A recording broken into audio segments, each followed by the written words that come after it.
Change my name.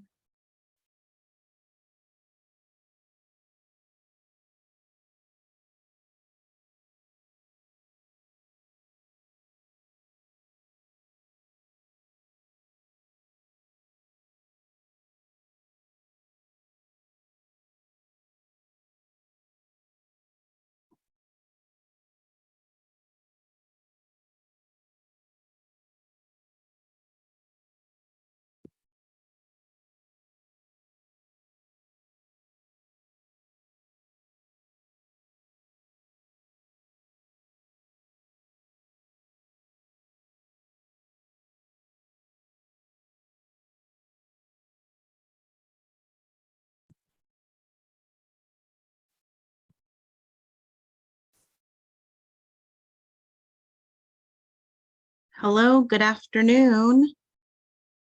My name is Nou and I am the South Hills Program Coordinator. Today, welcome to the Tutor Talk. We're going to talk about the testing process. I like to call it the assessment process here at Literacy Pittsburgh. Before we get started, I would love to know where everyone is from, what area you tutor in, and are you a ABE tutor or a ESL tutor? So the testing will touch base on students that will the test for the ESL students, and we'll talk about students that are ABE student, what type of test that they take. So I will go down the list. Well, I know Deb. So hi, Deb. Thank you for joining today. You may have to unmute yourself. If you can just tell everyone what area you tutor in, and do you tutor ESL student or do you tutor ABE students? Okay, hi everyone. I'm from the South Hills and I tutor 3 ESL students. Thank you, Deb. And then the next person on my list, I have Dick Jennings. If you can please introduce yourself, what area you tutor in, and are you a ESL tutor or a ABE tutor? I'm from East area in the city, Pittsburgh, and I'm just starting, but I tutor 1 ESL student. Okay. Thank you very much, Dick. And then the next person on my list here, I have, is it Jacqueline? I tutor ABE in the city of Pittsburgh. City of Pittsburgh. Okay, thank you. And then the next person on my list here is Janet.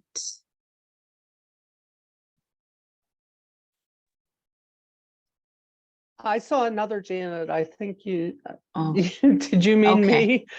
Oh, Well, she's not on yes. there now. Okay, yeah, Janet Osbury. Asbury. I'm in Carrick, but I tutor in the West End district for Literacy Pittsburgh, and I have 1 ESL student. Okay.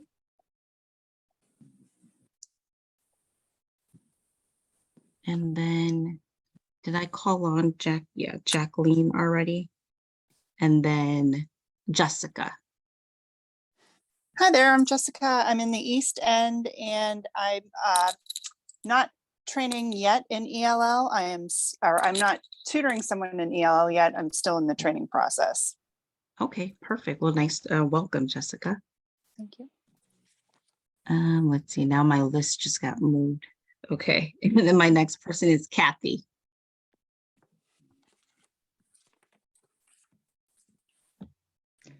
Pre-COVID, I was teaching at Family Literacy and I was teaching math only to former ESL students that wanted a GED.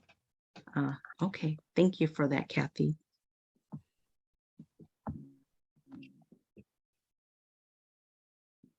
Okay, so let me see if I know how to share my screen. So give me one moment while I do that, okay? So I will, I have a PowerPoint slide and we'll go over the testing process. If you do have questions, please feel free to ask them. I will stop and ask you if anyone have questions. And give me one moment. I think there's, Okay, and I see Rachel wrote that you are an ABE tutor in the South Hills. Welcome, Rachel.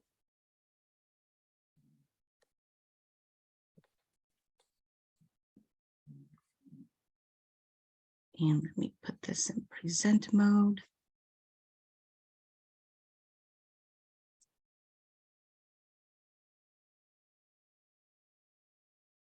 Okay, so welcome everyone. So today is testing at Literacy Pittsburgh. And again, I like to call it assessment because we do progress monitoring with our students. One of the questions I know that we get asked a lot is why do we test? What is the main reason that we do our testing process here? And the main reason is to assess their levels and to find materials for our students. So when students come in, we want to make sure that we can put them in the correct class or group if they're beginner, intermediate, or advanced students. And then also to see if the students will fit into our program. And then most importantly, I guess, is to fulfill the requirement for the federal and state grant funding, and which is accountability, and also for our donors to let them know that our work we do have, it is beneficial to our students and to the community.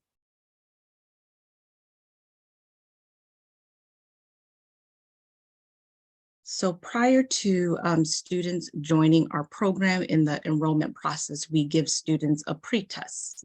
And so based on if they want to learn English, or if their goal is to get their high school equivalency diploma, we will give them the TABE, which is the Test of Adult Basic Education. For non-native speakers, it is the Best Plus, and then we will I will talk in further details about the Best Plus, what type of questions we ask.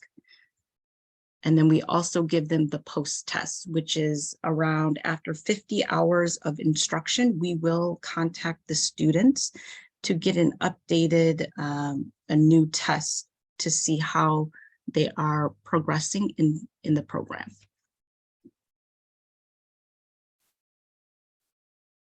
So we're going to discuss ESL students first, because that's the majority of the students that we give in, that we get in the program area.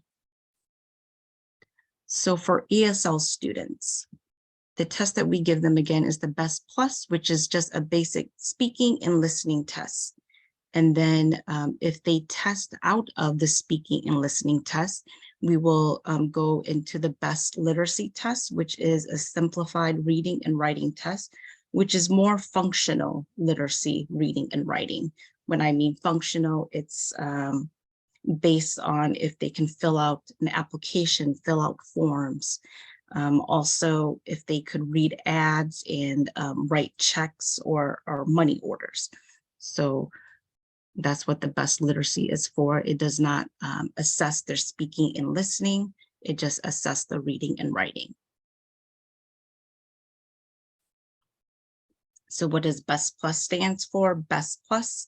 Best stands for Basic English Skills Test, and it is a national assessment that is used throughout the adult education for ESL learners. It is developed by the Center for Applied Linguistics, and it is research-based and by qualified scholars and experienced practitioners. And the latest version that we are using right now is the May 2016, and hopefully in the future we will get an updated version, because there are some things on there that is a little bit outdated, the questions that we ask. And it is intended to assess in their interpersonal communication using everyday English. It is a computerized adaptive assessment. And then what that means is that the test adapts to the examinee or the test taker's ability, their ability level, and provide test questions accordingly. So based on their answers or based on their response, the difficulty level could be can go up, or the next question, if they're a low beginner, it will the question will be less difficult. And then it is a one-on-one test that is given to the student. Pre-COVID, it was in person only, but because of COVID, we can give the tests over Zoom or whatever video webcam they have available.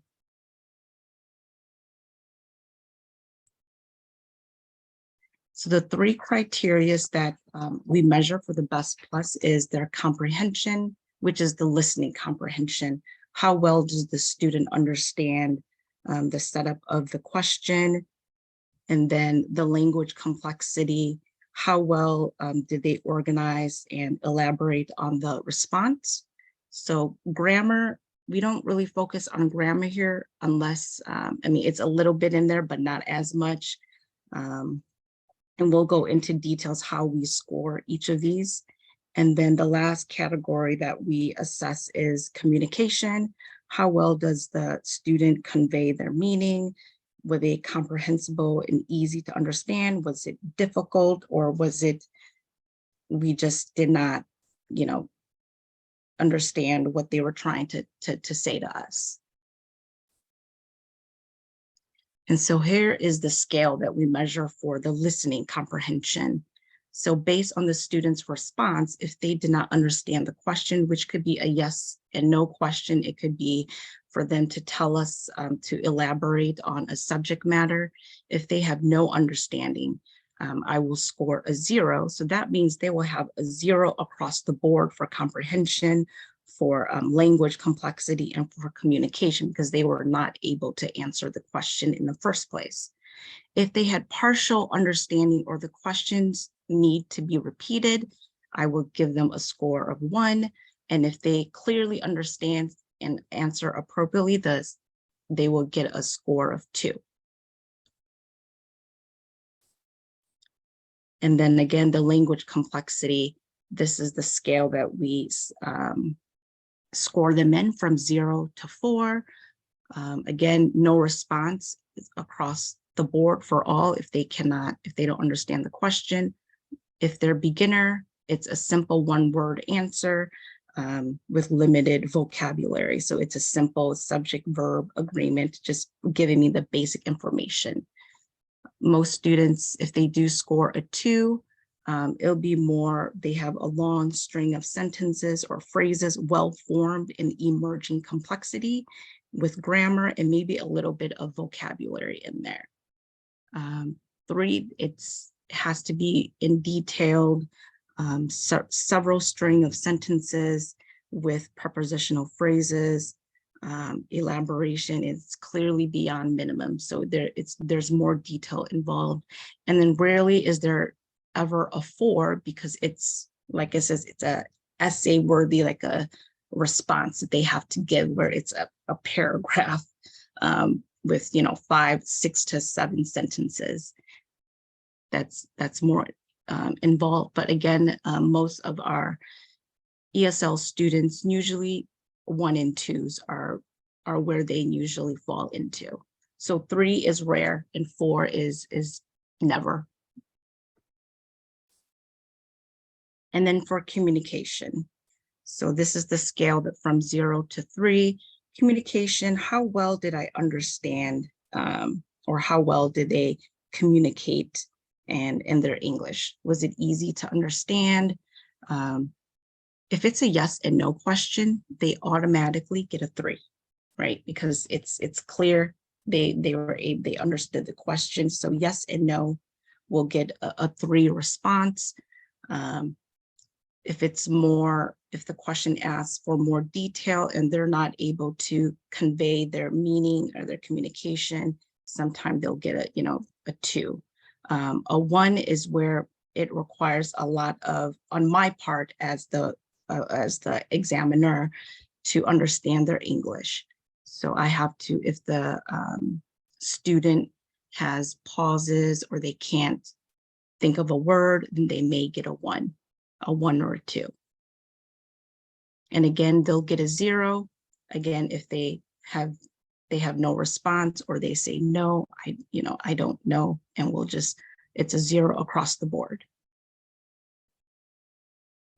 So the type of questions, there are a variety of questions that we asked based on, personal identification. We asked health, family and parenting, consumerism, where do they buy their food? How do they buy their food? Ask questions about housing. How do they find their apartment, or do they prefer to live in a house or an apartment? We ask about recreation, civics, community services, type of transportation. We ask them about the weather and seasons, education. And if they have a job, we may ask them questions. These are all generic, general questions.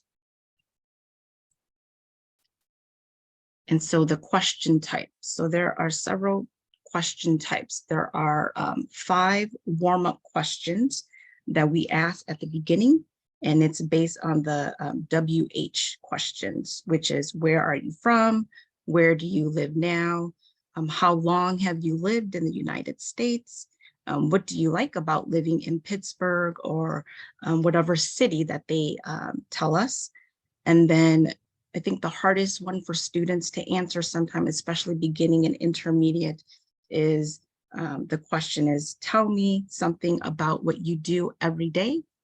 And so, some students are able to answer that. They kind of repeat and say, every day, what do you mean by every day?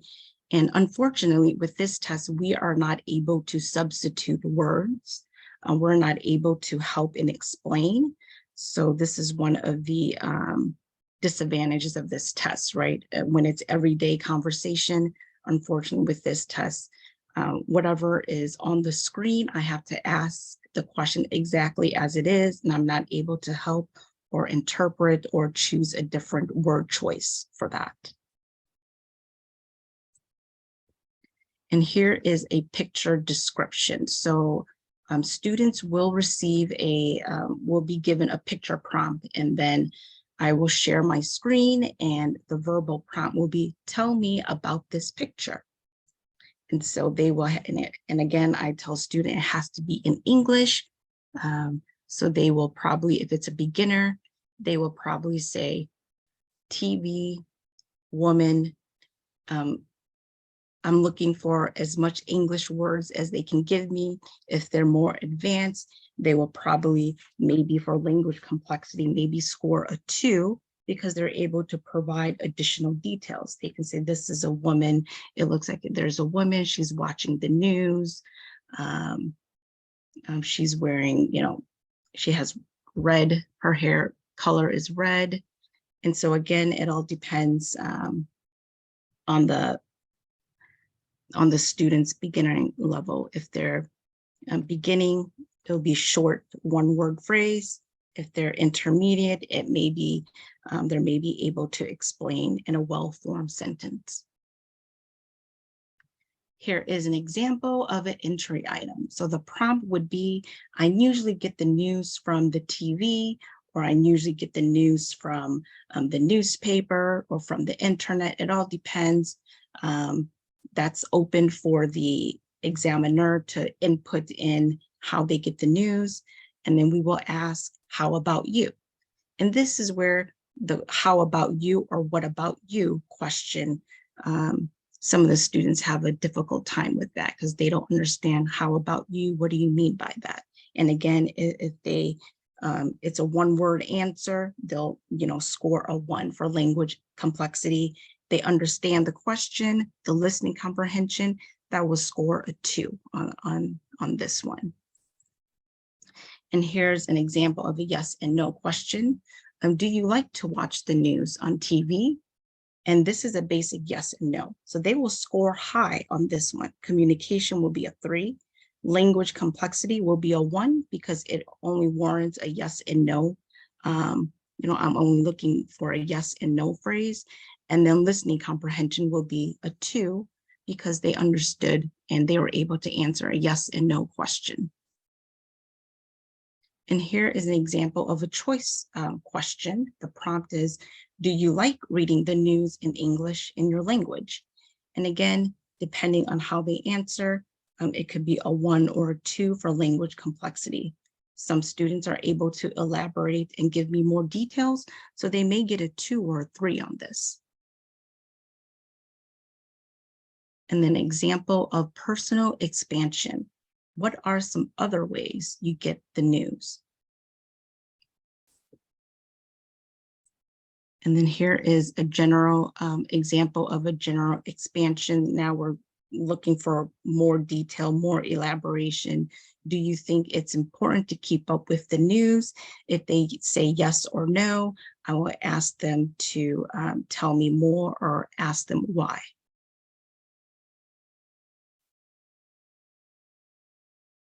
And here's an example of elaboration.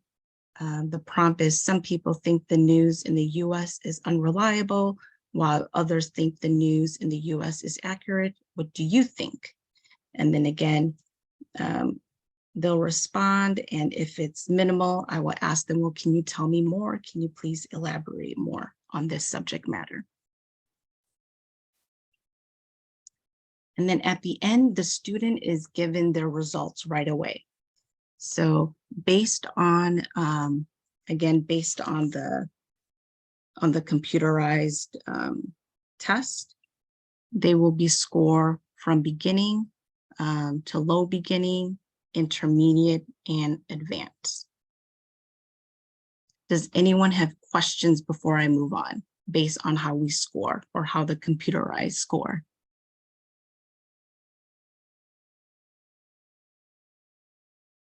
Okay, if not, we will move on.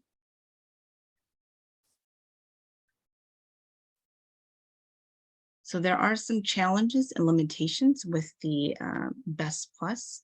We are required to do continuous training for the Best Plus, and then the scoring can be subjective based on the examiner. The Best Plus does not assess literacy, so it only assesses the speaking and listening. And then again, like I said, the scores can be misleading, especially when if it's a low beginner, and again, it adjusts to the test taker's ability level. They could get, mostly yes and no questions, and they can score very high on that. So they may be considered, high beginning, where they may, whereas it could be that they were good at answering yes and no questions, but really they should be maybe low beginning. And then also, I know a lot of the students or learners have a hard time with the way the question is asked, especially the how about you and what about you. So they get kind of stuck on that. And then some awkward questions that sometimes comes up is the prompt here. Because it's on Zoom, before it was in person, sometimes this is the question that comes up. I drove here today. How did you get here? Or how about you? And unfortunately, the learner, they're at home. They didn't drive here. We didn't meet in person. So that stumps them. They're like, what do you mean? How did I get here? I didn't go anywhere. So this is, again, the test needs to be updated. So this is one of the awkward questions that will come up. Okay, so now we're going to talk about the best literacy. And again, this is a reading and writing test, and it's a functional reading and writing test. It is a paper-based, and they are given 60 minutes to complete the best lit. And the only time we give the best lit, again, is if the student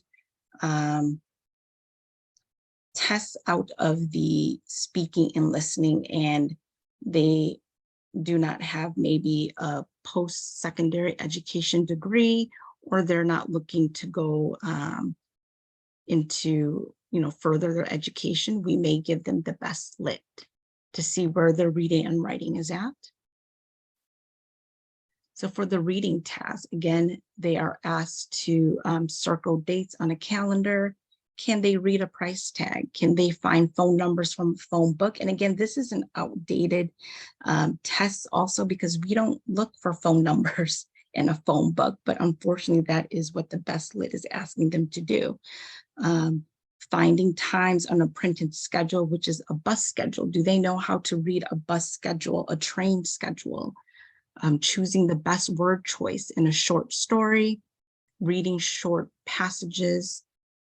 Can they read signs and understand hours of operation at a store, right? These are survival everyday life skills for students that have limited maybe reading and writing skills. Can they read appointment cards and prescriptions and medical information? And that is important. And then just, can they read newspaper ads and job listing? Do they understand what is required from the ad listing? And then for the writing task, they are asked to fill out basic personal information, such as their name, their address, date of birth, their signature, phone numbers. Can they write a check? And again, we don't really write checks nowadays, but it's good to know. Do they know how to address an envelope? And then can they write a letter, a formal or casual letter? It'll be a short prompt. It will prompt them maybe to write at least 5, 3 to 5 sentences, maybe to write a letter to your landlord asking, telling the landlord why your rent is late, or write a letter to your tutor to let them know why you need to cancel class. So there's, those are things that that is on the writing task.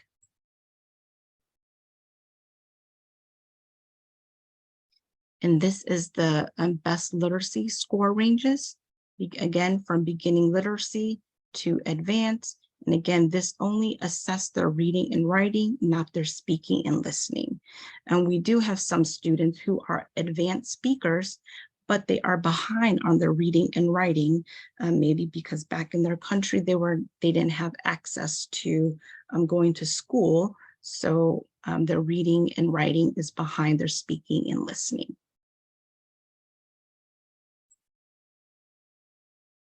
And again, based on these scores, this is how we will find the best material. So we do provide books, and based on these scores, I just have to enter their score into our into a generator, and then it will give me recommended books based on their levels.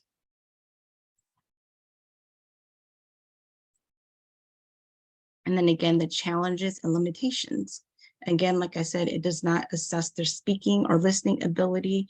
And then this is a great assessment for students, again, with limited education, but it is not a good assessment for ESL students who has a post-academic, who has a post-secondary education degree or professional student. So I would not give them the best lit to assess their reading and writing.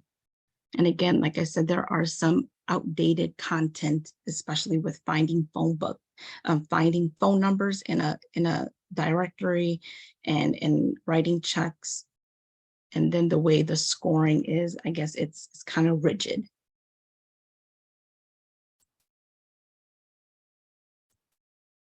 Okay, so before I move on to the testing procedures for ABE students and our advanced ESL students, does anyone have questions before I move on?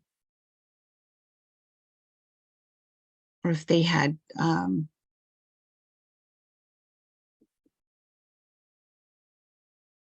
okay, so the next one that we'll talk about is our ABE students and advanced ESL students. What type of test do we give them? So ABE students, we give them the TABE, which is called the Test of Adult Basic Education. And then you also notice that it's advanced ESL students too. So when we say advanced ESL students, we categorize them into ABE2 student. That means they tested out of the best plus speaking. So their score is higher than like 565. And now in order to assess their ability, we have to have a valid test. So we have to test them in the TABE, which unfortunately is a reading test, right? I mean, we already know that they're proficient with their speaking and listening. And now in order to satisfy the state and grant requirement, we will give them a reading test. So again, this is for advanced ESL students who tested out of the Best Plus, and this is given to students, ABE students who want to obtain their high school equivalency diploma. And so we will give them the students with GED goals will be given the reading and math for the TABE.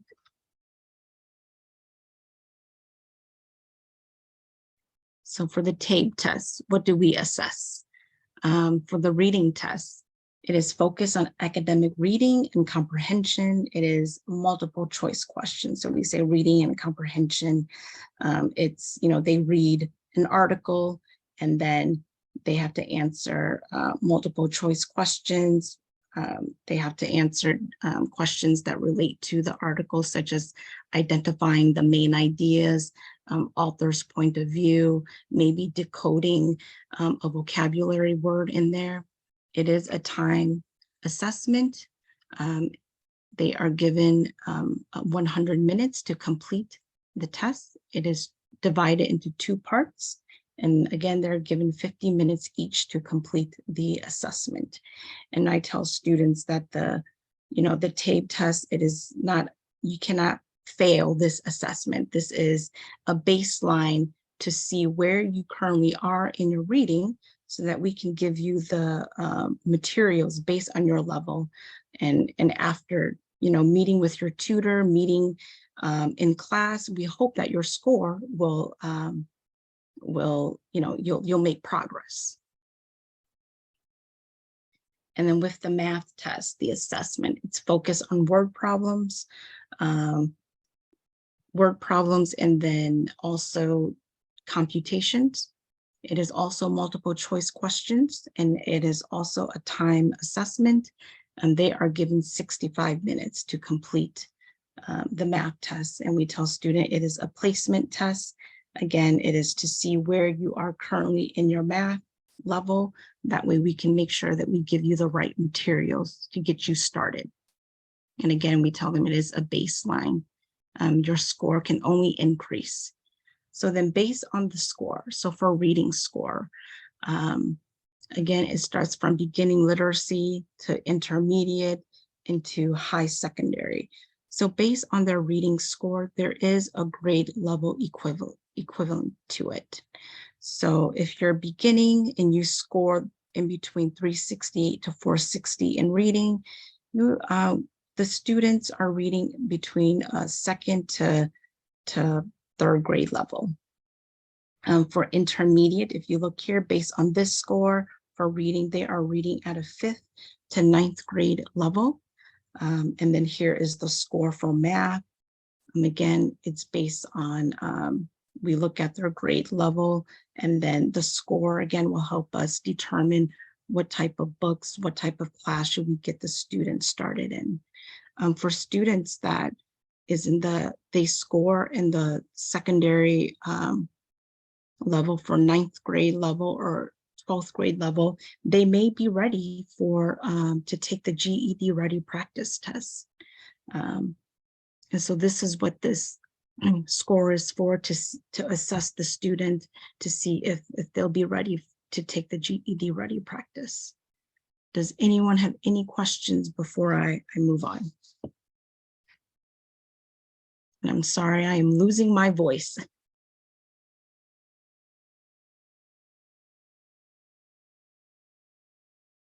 And then we'll touch a little bit on the GED and HiSET. If I know most of you are ESL tutors, but you may have your ESL students may decide that they might want to get their GED or attend a community college. And so we have students that are high level. They have to be advanced speakers in order to make sure that they could pass the GED and study for the GED, to make sure there's not a language barrier, especially for the reading part.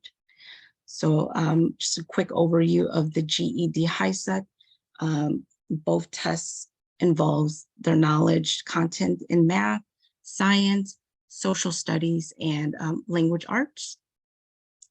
Unfortunately for the high set, they are required to pass a reading and writing. So the language art is split into two parts, while the GED, the reading and writing is combined into one. So most Literacy Pittsburgh students, and we usually recommend students, if they get a chance, they should take the GED test, because you're only required to pass 4 test subjects, whereas the high set, you have to pass the reading part and the writing, whereas again, the GED is a combined reading and writing. Students do not have to pass the reading in order to pass the language arts part. So for the GED, a passing score of 145 out of 200 for each content subject matter is required. And that is about a C- average. And then students that are with Literacy Pittsburgh, they must take a GED ready practice test and score a 150 for us to give them a free test voucher. And we do give 1 voucher per subject area. And the reason that is that we have seen that students that score 150 or higher on the GED ready practice test has a better chance of passing the test the first time. And that's the reason why we set that benchmark for our students, because unfortunately there is cost involved. And then if they do not pass the first time, at least they could, we provide them that voucher. If they do not pass, the retake is, I think, about $10 or less for them to do that.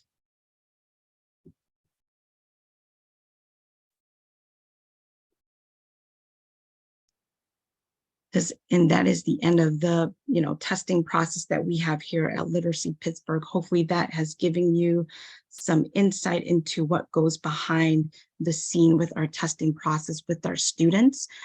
It will be time for post-tests.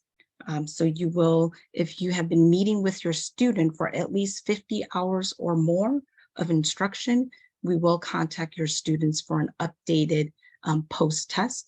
If they do decide to continue into the new program year, which starts in June, we will ask them to test because we need a valid test for the new program year. So then we will just let the students know that it is time for a new test so that you can continue to be in the program and to meet with your tutors. And we do share the test results with the students and with tutors, so that way they know how they're doing, because students, they do like to know, have they made progress? Did their score go up? Did their score go down? Do we need to find other resources or materials for you? It's also for us to touch base with the tutors and students to see, how are things going? How do you feel? How do you feel about the books? Do you think the books are too hard? Do you think they need to different materials? So that's why we do that also.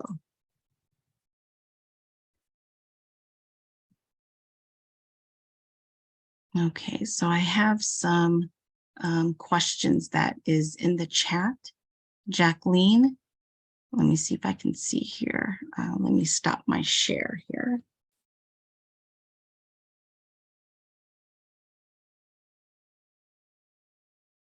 So Jacqueline, your question is the second test for ABE students given after 50 hours the exact same TABE or same format with different questions? That's a great question.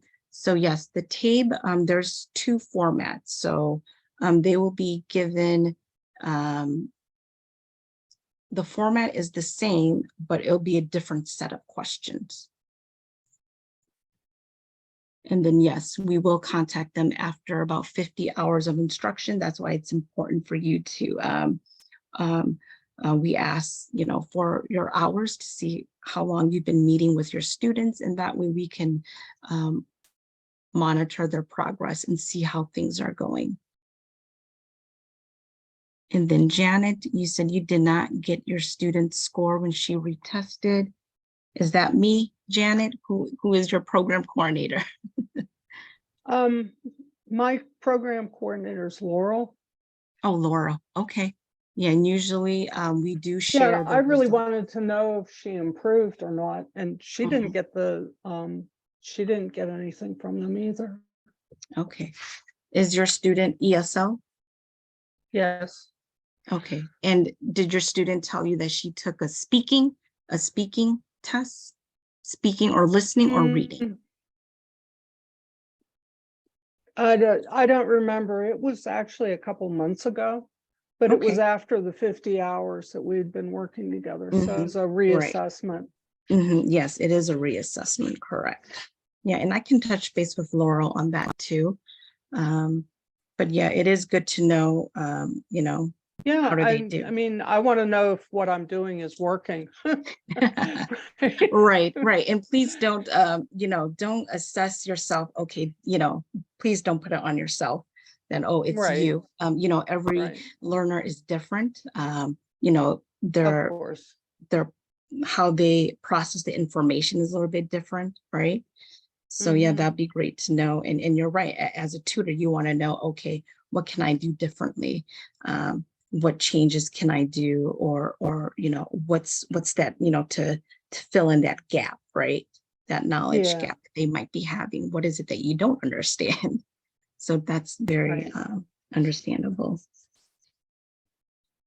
And so, yeah, if you hear from your student that they are scheduled for a reading test, that means they are advanced ESL student, and we are giving them the TABE reading, okay?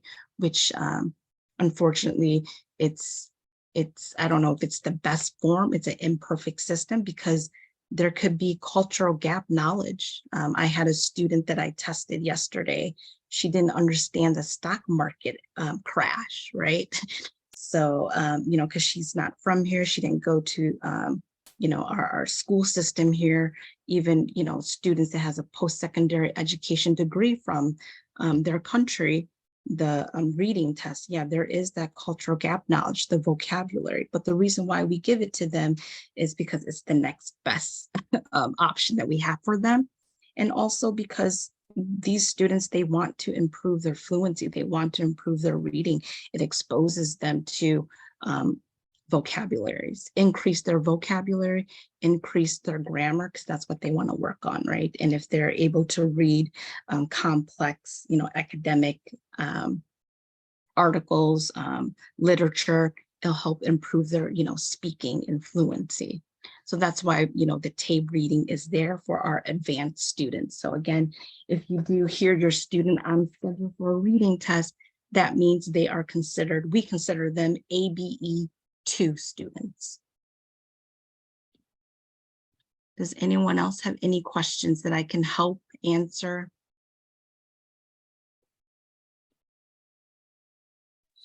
This is Jessica. I do have a question. If a student comes in as an ELL student, takes the Best Plus and tests out of that, would you then, depending on their track, retest them again at the next best test or the TABE if that's more appropriate? Yeah, so if they test out of the Best Plus, we automatically go to the TABE reading. And so, yeah, so we'll schedule a TABE reading for them. And then based on the TABE reading, if they score very low, then it all depends. If they score very low, then we realize, okay, there's cultural gap knowledge, reading, they may not understand the reading. So we're going to, let's reassess them on the best lit, which is the functional reading and writing, to see how they do on that. Again, the best lit is, can they fill out forms? Do they know how to read ads and newspapers? Can they write and there's a little bit of grammar in there. Can they read a passage and, circle the correct words for that? I hope, does that Fantastic. make sense, Jessica? Yes, thank you, Caitlin. Thank you. Okay. Mhm.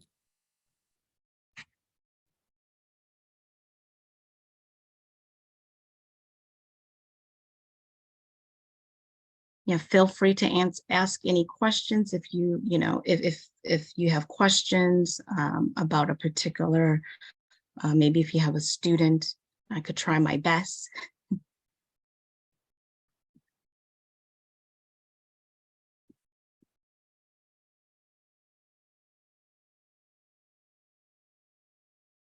All right, well, if everyone do not have any more questions, thank you so much for attending today's tutor talk.